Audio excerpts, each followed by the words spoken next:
Et bonjour à tous. Aujourd'hui, nouvelle intégrale musclée. Alors, quand on regarde cette intégrale, on se demande de quelle forme s'agit-il. A priori, ça ressemble à la forme U' sur U. Avec U qui vaut 1 plus T, U' qui vaut 1. Sud-ouest, on dit 1. Vous vous en rappelez d'après la précédente vidéo. Alors, ici, on n'a pas le U'.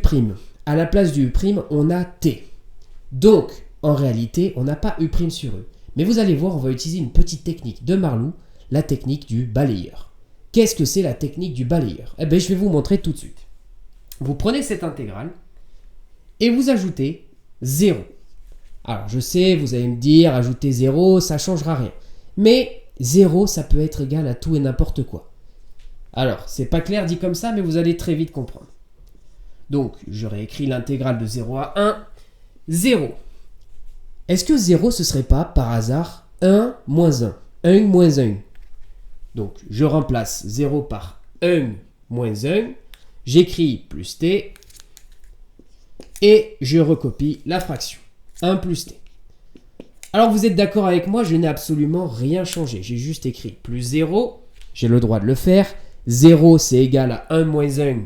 J'ai le droit de le faire. Donc, ici et ici, je peux bien écrire une égalité. Maintenant, vous voyez ça. On a envie de splitter cette fraction en deux parties. Autrement dit, de la séparer en deux parties distinctes. Vous allez voir, ça va être très joli. On écrit l'intégrale de 0 à 1. Ici, on prend la partie avec 1 plus t. Et la partie avec moins 1, on la met à part. J'écris donc 1 plus t moins 1 sur 1 plus t. Alors le t ici, je me suis fail, je l'ai mis en noir, il faut le mettre en rouge. Bien sûr, dt. Alors n'oubliez pas de dire que j'écris très bien dans les commentaires parce que ça me fait plaisir. Sachant que c'est à moitié vrai et à moitié faux. Alors, on prend ce truc-là, on va donc la séparer en deux parties. Ici, vous remarquez qu'on a 1 plus t. Ici, vous remarquez qu'on a 1 plus t. On a envie de les barrer directement, mais on n'a pas le droit de faire ça parce que, rappelez-vous, on peut barrer uniquement quand il y a des multiplications. Car multiplication, ça rime avec simplification. Exactement. Donc, je prends ce truc-là, je le sépare en deux parties distinctes. L'intégrale de 0 à 1, 1 plus t sur 1 plus t moins 1 sur 1 plus t. La petite technique du balayeur. Et là, vous reconnaissez immédiatement 1 plus t sur 1 plus t, ça fait tout simplement 0. Et non, ça fait pas 0, ça fait 1. Ceux qui ont dit 0, attention à vous, apprenez bien vos fractions. Donc 1 plus t sur 1 plus t, je peux les barrer. Ça nous fait 1. J'efface et j'écris 1. Sud-ouest, 1, je l'ai déjà dit. Donc, on a simplement l'intégrale de 0 à 1 de 1 moins 1 sur 1 plus t dt. Ici, j'utilise la distributivité et la linéarité de l'intégrale pour la calculer séparément. J'ai donc ici 1 dt moins intégrale 0 à 1, 1 sur 1 plus t. L'intégrale de 1 dt, vous savez que ça correspond en primitive, ça correspond à t. Ici, on va évaluer t entre 0 et 1. Ça nous fait donc crochet t entre 0 et 1.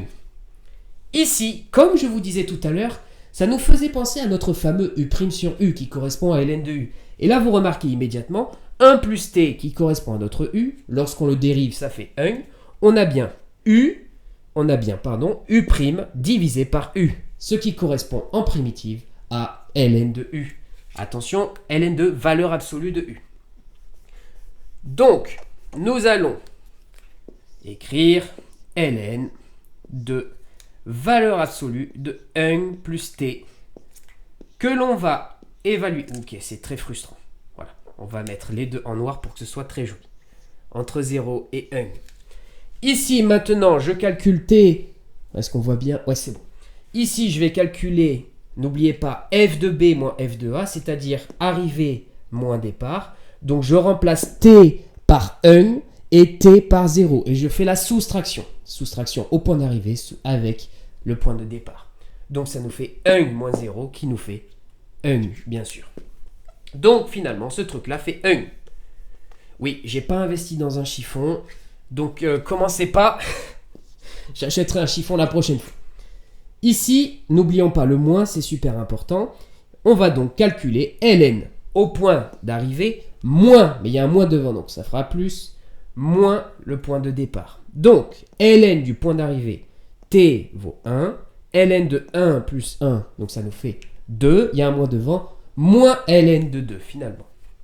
J'écris 1 moins ln de 2. Moins, il y a un moins devant, donc plus ln au point de départ, ln de 1 plus t avec le point de départ, donc t vaut 0 au point de départ, ça nous fait moins par moins, plus ln de 1 qui fait 0. Ok, je suis peut-être allé un poil vite. Allez, 1 plus 0, ça nous fait 1. Sauf que ln au point 1, c'est, boum, 0. Et finalement, le résultat, c'est bien 1 moins ln de 2. Du coup, géométriquement, qu'est-ce que ça veut dire? Plutôt graphiquement, l'aire sous la courbe de cette fonction entre 0 et 1, ça nous fait 1 moins ln de 2. Et si j'ai pas la flemme, je vous aurais montré un graphique.